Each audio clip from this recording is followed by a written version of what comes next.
former candidate for the U.S. Senate, longtime radio talk show host, author, and conservative policy advocate. Justices to the Supreme Court, the left has been in open panic. Liberty Nation with Tim Donner. The deed is done. Trump is impeached. But what happens now? Welcome back into Liberty Nation Radio, a production of LibertyNation.com and heard from coast to coast on the Radio America Network. The impeachment of President Trump, Nancy Pelosi's stall on sending it to the Senate, fallout from the scandalous Inspector General report on surveillance of the Trump campaign, another presidential debate. We'll get to all of it as we're joined in the analysis by LibertyNation.com political columnist Joe Schaeffer, plus news on Obamacare and a new definition of firearms in our weekly discussion about threats and promising developments regarding your individual liberty with LibertyNation.com legal affairs editor Scott Cosenza. Say what? Say what? Say what? One more time. We commence the proceedings with our signature segment, Say What?, where we roll out an assembly line of wacky, astonishing, damnable, and ultimately revealing things uttered by politicians and the chattering class. And we start with just the third impeachment of a president in American history and the first along strictly partisan lines. Every Democrat except 3 voting for, every Republican against. But it was followed by a massive disconnect. After claiming it was vital to rush through a partisan impeachment because Trump is an imminent threat to the Constitution and national security, Speaker Pelosi then refused to answer questions about impeachment from the media and threatened to not even send the impeachment to the Senate, knowing an exoneration of Trump is all but certain. And Senate Majority Leader Mitch McConnell pulled no punches on what he expects to happen once the process arrives in his upper chamber. The Senate must put this right. We must rise to the occasion. There's only one outcome that is suited to the paucity of evidence, the failed inquiry, the slapdash case. Only one outcome suited to the fact that the accusations themselves are constitutionally incoherent. Only one outcome will preserve core precedents rather than smash them into bits in a fit of partisan rage because one party still cannot accept the American people's choice in 2016. So, one way or another, Democrats have obviously squeezed every ounce of blood they're going to get from their impeachment crusade, but they're staring down the barrel of another gun at the same time. The IG report released last week from the Inspector General Michael Horowitz revealed almost unspeakable corruption at the highest levels of Barack Obama's FBI and their surveillance of the Trump presidential campaign, with a more comprehensive report from Attorney General William Barr to follow in the weeks or months ahead. And yet James Comey, the disgraced director of the FBI, actually went on TV and claimed exoneration, despite the Inspector General's remarks that it was the opposite. Do you think this is vindication? It is. I mean, the FBI's had to wait 2 years while the president and his followers lied about the institution. Finally, the truth gets told. Does your report vindicate Mr. Comey? It doesn't vindicate anyone at the FBI who touched this, including the leadership. The FBI was accused of treason, of illegal spying, of tapping Mr. Trump's wires illegally, of opening an investigation without justification, of being a criminal conspiracy to defeat and then unseat a president. All of that was nonsense. Isn't it remarkable how detached from reality and transparently corrupt you can become when you're a creature of the insular bubble known as the D.C. swamp? But Comey was hardly finished with his whoppers. Here are his comments last year on the warrant they tricked the FISA court into granting, followed by the Horowitz assessment, and then Comey explaining it away as sloppiness. Total confidence that the FISA process was followed and that the entire case was handled in a thoughtful, responsible way by DOJ and the FBI. We identified significant inaccuracies and omissions in each of the 4 applications, 7 in the first application and a total of 17 by the final renewal application. I was overconfident in the procedures that the FBI and Justice had built over 20 years. I thought they were robust enough. It's incredibly hard to get a FISA. I was overconfident in those because he's right. There was real sloppiness. 17 things that either should have been in the applications or at least discussed and characterized differently. It was not acceptable. And Comey just kept on lying on how vital the phony Steele dossier funded by the Hillary Clinton campaign was to the FISA application. My recollection was it was part of a broader mosaic of facts that were laid before the FISA judge to obtain a FISA warrant. And we concluded that the Steele reporting played a central and essential role in the decision to seek a FISA order. I'm not sure he and I are saying different things. What his report says is that the FBI thought it was a close call until they got the Steele report, put that additional information in, and that tipped it over to be probable cause. It's a long FISA application that includes Steele material and lots of other material. It was one part of the presentation to the court. It was not a huge part of the presentation to the court. I'm not sure we're saying different things. Yeah, Horowitz said black, you say white, not very different. And he lied, Comey did, about how difficult it is to get a FISA warrant. They're granted like 99% of the time. But to show you how weak their case was for spying on the Trump campaign, their first FISA application was actually rejected. And then they came back with the fraudulent Steele dossier and got their warrant and 3 renewals. When an incumbent administration spies on its political enemies, it is, as Bill Barr has said, a big deal. And believe me, we have hardly heard the end of this. Meanwhile, though no one hardly noticed, 7 presidential candidates took the stage for the Democrats' 6th presidential debate Thursday night, and the guy with a target on his back was the latest frontrunner in the first contest in Iowa, young Pete Buttigieg, who was attacked by Elizabeth Warren for hosting a high-dollar fundraiser at a so-called wine cave in, where else? California. Billionaires in wine caves should not pick the next president. This is the problem with issuing purity tests you cannot yourself pass. Senator, your net worth is 100 times mine. If you want to talk about the capacity to win, try putting together a coalition to bring you back to office with 80% of the vote as a gay dude in Mike Pence's Indiana. So there you go, an aggrieved candidate and the latest punching bag. And Mayor Pete turned the attack on the 3 senators on the stage and their committee meetings in D.C. and was met with a stinging put-down from Amy Klobuchar.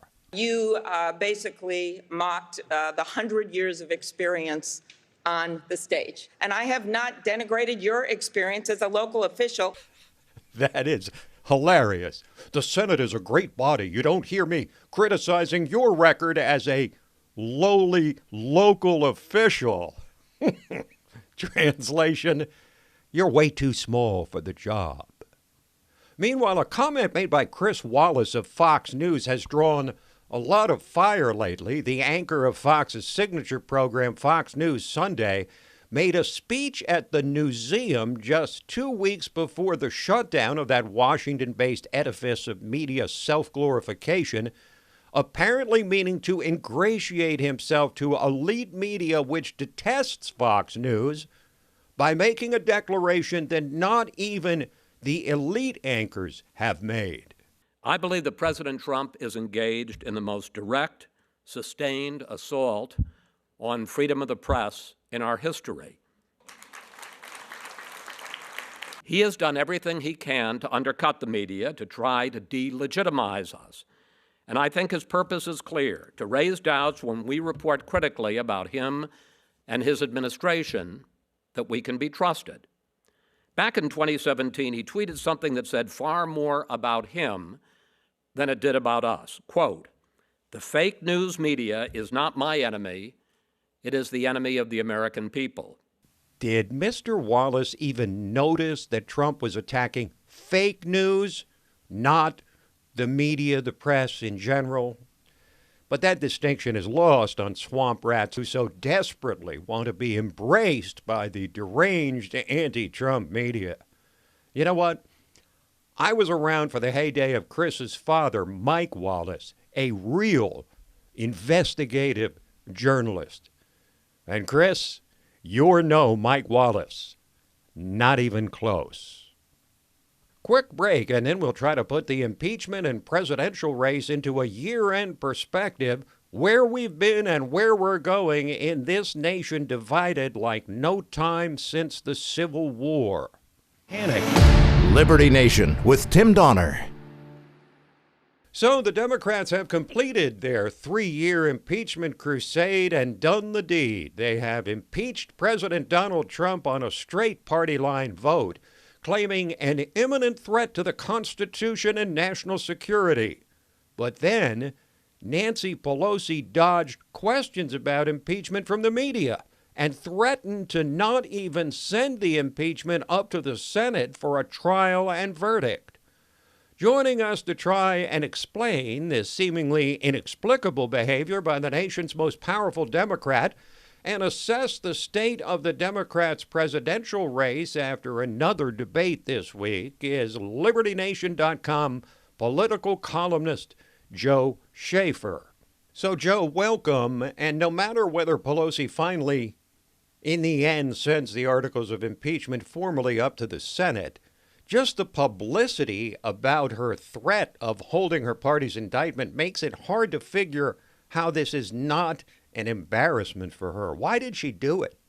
I mean, she's a political animal. This has been a political circus all along, and so we can only assume she sees political gain in doing this. It's certainly going to look horrible to the Democrats, and they've known this all along, as we've discussed. When it goes to the Senate and it immediately dissipates into nothing. So the more she extends this, the more they get to bask in their little moment of glory, their meaningless little moment of glory. I guess they see political advantage in that. Again, this is not about what's best for America. This is not about what's best for the American people. This is about what's best for the political interests of the Democratic Party. Okay, so let's move on to the Senate. Senate Majority Leader Mitch McConnell seemingly wants to either dismiss the indictment immediately or have a quick trial with few witnesses. But Trump wants something more like an inquisition with lots of witnesses, like Adam Schiff and Joe and Hunter Biden. Which approach do you think would be more sound politically? I think the former approach, to get it over with as quickly as possible. You know, Trump loves the drama. He has a background in TV. He's good at that. But politically, it's not the right move. The right move is just to get this out of the way. You know, he has an agenda that needs to be implemented. He's supposed to be a change president. He's not supposed to be wasting his time with these distractions. And the distraction is part of the political plan here to keep him from doing the things he wants to do. So let's just get it out of the way. It'll make the Democrats look worse. It's like they made this big mountain out of something that the Senate can just sweep away immediately, and we just go back to the way things were. It's going to make Nancy Pelosi and her friends look even smaller than they already do at the moment. Now, Joe, Democrats, as we've discussed, knew they would face this Senate trial. They knew the worm would start to turn as it is now. With Republicans taking control of the gavel, they knew impeachment wasn't popular because there was no crime even alleged in the articles. And yet they did it anyway. Now, you and I have been saying for months now that impeachment would backfire, but is where we stand right now better or worse for the Democrats than you predicted? Well, I think it's worse only because, like you said, we've been talking about this for a long time, and they've wasted all these months. So now we're all these months closer to the 2020 presidential election, and it's turned out just like we thought. This is not going to be a great thing for them. This is going to make them look bad. They've learned nothing along the way, absolutely nothing from this whole political process. I thought them booing Steve Scalise when he brought up the pretty simple fact that 63 million Americans voted for this man. It's almost like they never considered that fact, that 63 million Americans would not be happy with them doing this. They live in a bubble. They live in a fantasy world. And the fact that we're so much further down the road now, so much closer to 2020, right around the corner, that's what makes it worse for them. They've wasted all this time, and they're not going to get anything useful out of it. So, Joe, unbeknownst to most of America, Democrats held another presidential debate, their sixth, on Thursday night, with something of a beatdown on the young frontrunner in the Iowa caucuses, Pete Buttigieg, highlighting the festivities. Did any of the candidates do anything to distinguish themselves or break the logjam at the top of that field? Yeah, Buttigieg had a lot of the attention, a lot of the sniping at him, but I really didn't think the things they talked about with him were that important. I think the one person who really stood out in a negative way was Bernie Sanders. I thought he bombed last night. He was completely terrible. Well, Joe, now that the calendar's about to turn to 2020, regular workaday Americans will begin paying more serious attention to this presidential race. They'll ultimately have to decide between Trump or not Trump. Now, the economy's roaring. There's more jobs than people to fill them. But is the president's style, his divisiveness, and his stream of indiscreet remarks, like a really unfortunate joke that he told about the late Congressman John Dingell at a rally a couple of days ago, is all of that enough to lead voters to turn him out of office? I mean, we got this answer in 2016. It's not even close. I mean, if you want to say this Dingell comment was, ill-timed, whatever, I thought it was just a bad joke that didn't work, nothing more. He said much worse than that in 2016, and we know that, and he got elected anyway. Okay, Joe, thanks so much. Thanks for joining us. Joe Schaeffer, political columnist for LibertyNation.com. We'll break away and come back to talk with one of the key architects of the Trump economic policies, Stephen Moore. Where can you find honest political commentary?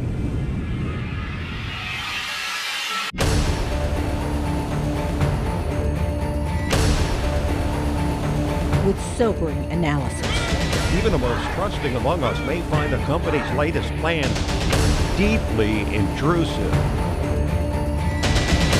Accountability. Perhaps it's time to start asking the right questions. Deconstructing threats to our liberty. Unparalleled insight into important stuff.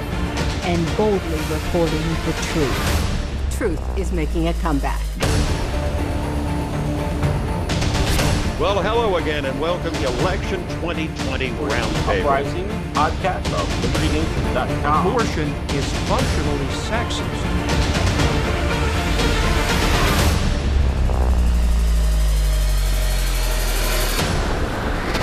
From my cold, dead hand. Subscribe to the LibertyNation.com YouTube channel, where facts matter.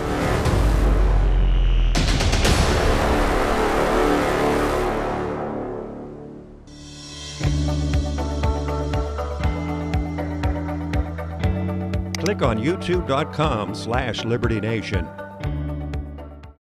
The only good thing about Trump is all his policies. Those are the words of the Wall Street Journal quoted by the authors of the new book, Trumponomics, which speaks to what really has been the underlying story of the Trump presidency. Easily the most significant accomplishment, the signature of this president, an economy firing on all cylinders, joblessness at historic lows, deregulation unleashing entrepreneurial energy and capital across the land. So, while the elite media wants to make the president's impeachment the story of the year, in reality, the story of the year is the same as the story of the last 2 years, Trumponomics. And it is Trump's hoped-for elixir for attracting those 2020 voters who don't love the man but do love his policies. And the co-author of Trumponomics, my old friend Stephen Moore, economic advisor to the Trump campaign, founder of the vaunted Club for Growth, Heritage Foundation economist, and key architect of the Trump economic policies, joins us now to discuss the results of policies he advocated for with Donald Trump from the time he was a candidate, and which have now become the cornerstone of his re-election campaign. And we'll also talk about what to expect on the economic front in the year ahead. Stephen Moore, welcome back to Liberty Nation.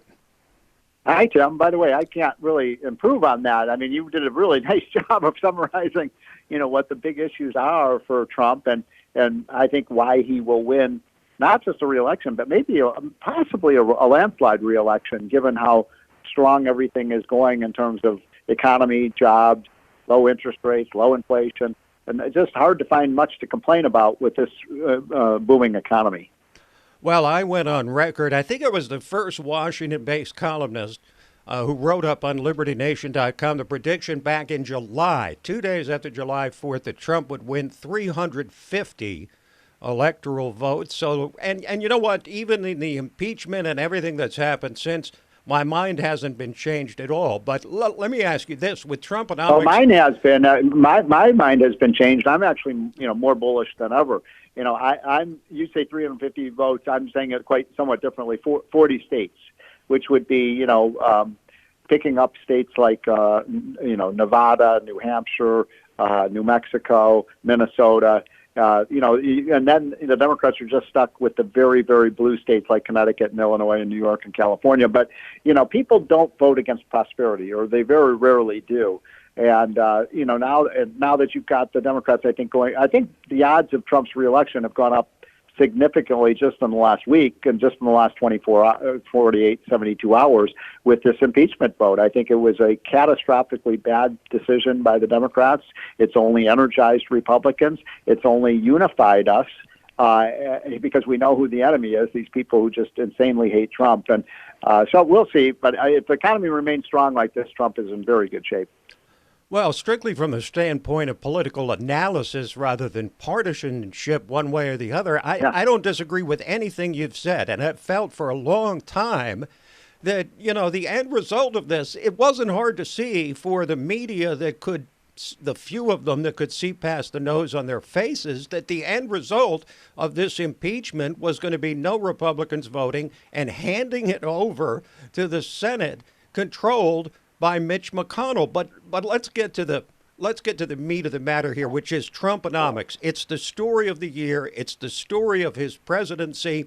It's likely to get him reelected. So have you taken or scheduled a victory lap over the state of the economy you had such a hand in helping to shape? Well, first of all, thank you very much. And Donald Trump, he knew what he wanted to do, and it was fun working with him and putting a little bit of meat on the bones. But boy, this guy, he has the right inclination. And, people always ask me, what's the most important thing that's happened, in terms of why the economy is so much better today than it was 4 years ago. And it's not too complicated. We replaced a community organizer with a businessman, someone who actually knows something about how to create jobs and how to meet a payroll and how to create a business and make it successful. And, look, government isn't business, but you bring some of those principles in. And what Trump has really shown, I think, once again, just as Reagan did, is you just get government out of the way. That's all you have to do. Just get the government out of the way. The 27 million men and women who are the heroes of the economy, who are the ones who start small businesses, they will do their thing, and they will do it better than anybody in the world. And you'll have jobs, you'll have rising incomes, you'll have prosperity, and that's what we've got today. Now, your book, Trumponomics, provides a sharp contrast between the economic policies of the two most recent presidents, Obamanomics versus Trumponomics, if you will, outlining the key differences between the economic philosophies of the two and the results. So how would you best characterize the difference in outcomes between Obama's 8 years and Trump's 3 years, taking into account that Obama did take over immediately following the Great Recession of 2008, while Trump came to office with an economy that was flat but stable? Well, the president loves to use this number that I uncovered in reported in the Wall Street Journal about a month ago or so, which found that I just looked at average middle income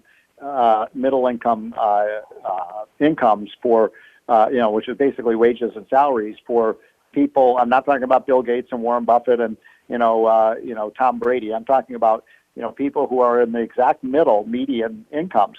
And what I found was that under Obama, starting from when the recession ended, so not counting the end of the Bush recession, incomes went up about $1,100 for middle-class families in that 7-year period.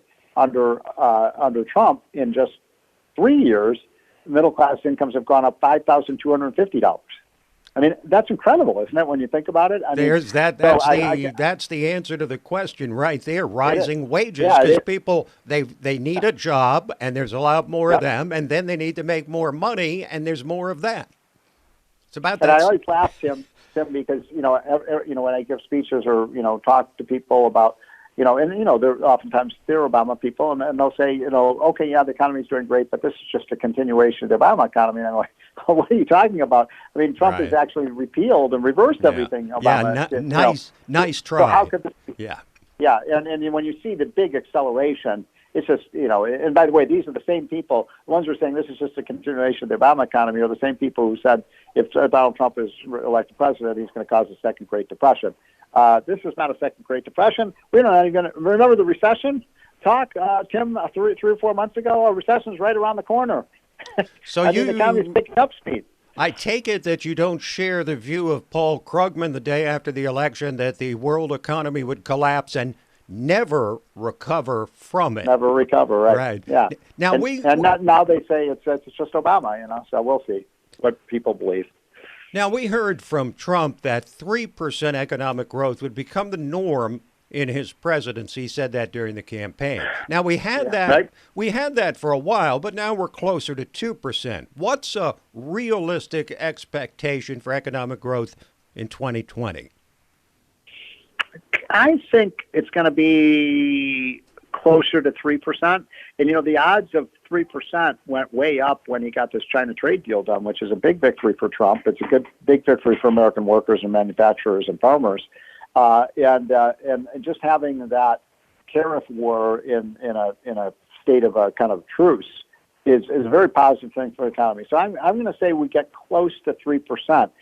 Which is hard because, we've got virtually every single American looking for a job in a job. We have 7 million unfilled jobs today.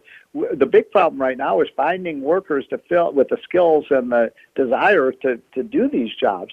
So that's a little bit of a restraint on growth. But, I still think we can get back on the 3% growth path, and I think we can continue to produce, 150,000 new jobs a month. And I think we can see continued gains in wages. And, I just don't see anything right now on the horizon that would really bust up this economy. Nobody does economics better, Stephen. Thank you so much for joining us again. Thank you, Tim. Merry Christmas. That is Stephen Moore, key architect of Trumponomics. And when we cross over into the new year, we'll have him back to look at the year ahead. We'll break away for a moment and then come back with Talkin' Liberty. Liberty Nation with Tim Donner. And now we welcome you into the ultimate segment of Liberty Nation Radio, which we entitle Talkin' Liberty, as we welcome back in, ready for the big build-up, our guardian of individual liberty, LibertyNation.com, legal affairs editor, constitutional lawyer, Scott Cosenza. If you can't shine after that introduction, you never will. It's like Christmas came early, Tim. Hello, and thank you. Thank you again for coming back. Now, Obamacare is a law that they're trying to dismantle piece by piece in this sort of patchwork of things that are legal and others that no longer are. And it turns out that the Obamacare insurance mandate has been now struck down by a federal appeals court. How important is this? Well, I know it's like catnip for you, Tim, which is why I put it at number one. It probably is not the most significant decision in the Obamacare litigation. But what happened was last year, a federal judge in Texas ruled that because the individual the price or fine of failure to comply with the individual mandate was zero, then it couldn't be said to be a tax. That was how the Supreme Court had justified allowing the mandate to exist. Roberts called it a tax, and therefore it was legal. So then the question became, well, if there's no tax, then it can't be legal. Then the mandate can exist. And and that's what the judge said. Well, we just had a ruling now from the Circuit Court of Appeals, which overruled that particular part of the judge's order. And what I mean by that, Tim, is the judge said because there's not a valid tax here, the entirety of the Obamacare law has to fail because there's no justification for it. What the appellate court has said to that judge is, go back and have another look at that. We're not saying that the individual mandate is legal, and in fact, it's not. That's what the 2-1 decision, two Republican-appointed justices, one George W. Bush, one Donald Trump judge, I said justice, they're appellate court judges, and one dissenting Jimmy Carter appointee, have said the mandate is not okay. It is unconstitutional. But in contravention to the last year's ruling, we're not ready to say that means the entirety of the law needs to be thrown out. This is what keeps happening. Yeah. Right, that they want that the anti-Obamacare forces want the whole law tossed out because it hangs on the individual mandate, where the pro-Obamacare people are saying, well, the basic structure of the program is going to remain in place no matter what. Now, let me ask you this question. It's called severability, by the way. That's the legal issue involved in this case. Right. And we've heard about severability ever since Obamacare got passed. To what extent, as John Roberts did, is the Supreme Court entitled to reassign a category of revenue collected by the government? In other words, it was not called a tax, and then John Roberts decided to recategorize it as a tax. How is that something within the purview of the Supreme Court of the United States? Tim, it's been a while since I read the U.S. Constitution from start to finish, but I can assure you the last time I did read it, I did not find justification for that kind of ruling within the document. To say the least. All right, you're such a master of understatement, Scott.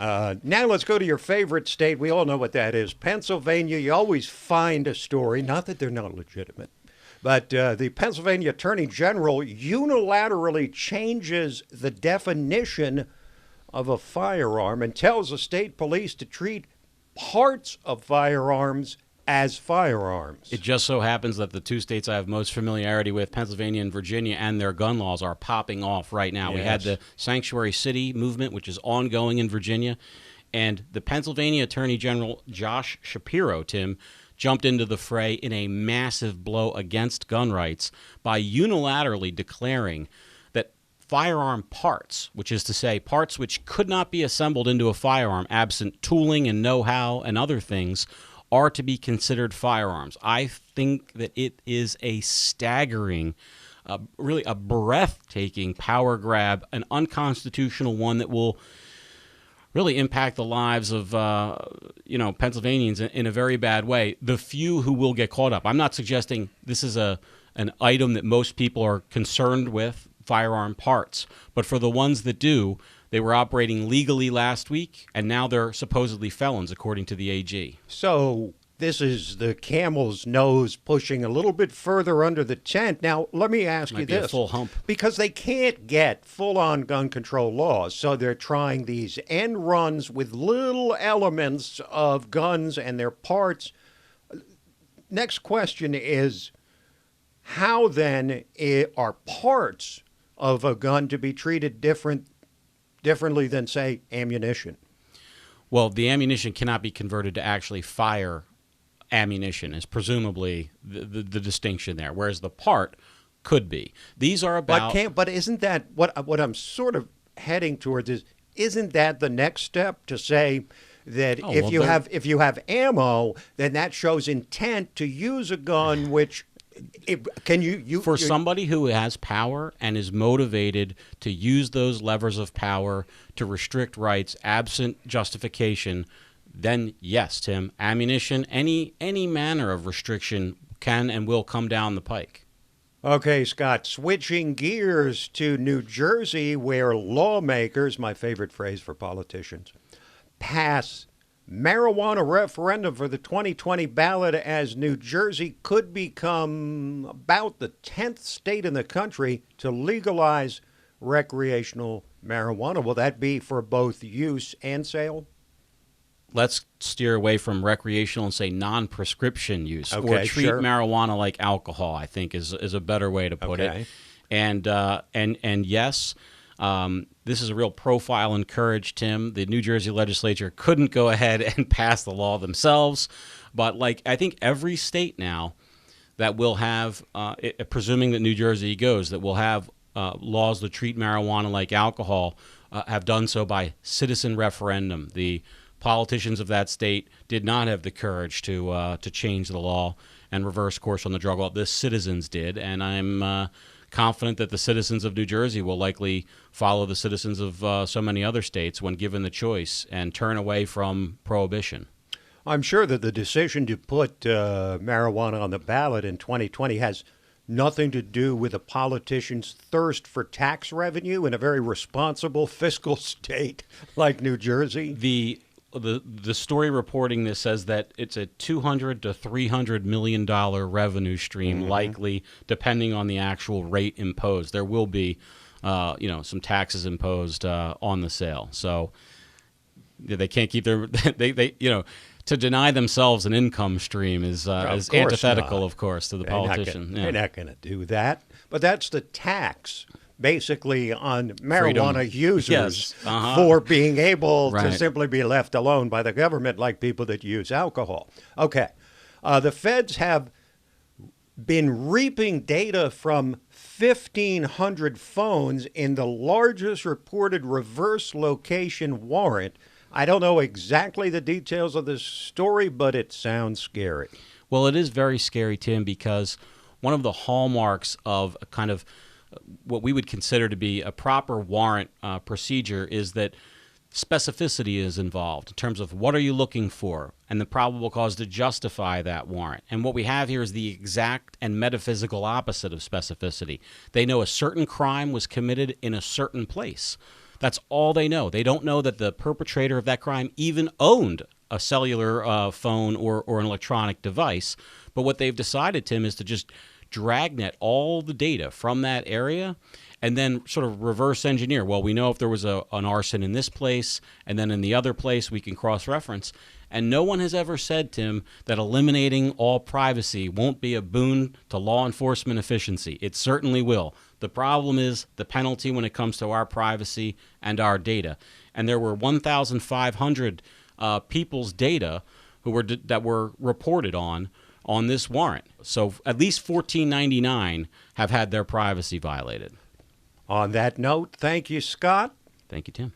This program, Liberty Nation Radio and LibertyNation.com's own podcasts, The Uprising, hosted by Scott, with generous appearances by yours truly, and The Rabbit Hole, Politics and Prose, where past is prologue. All of them available on demand anytime, anywhere at LibertyNation.com.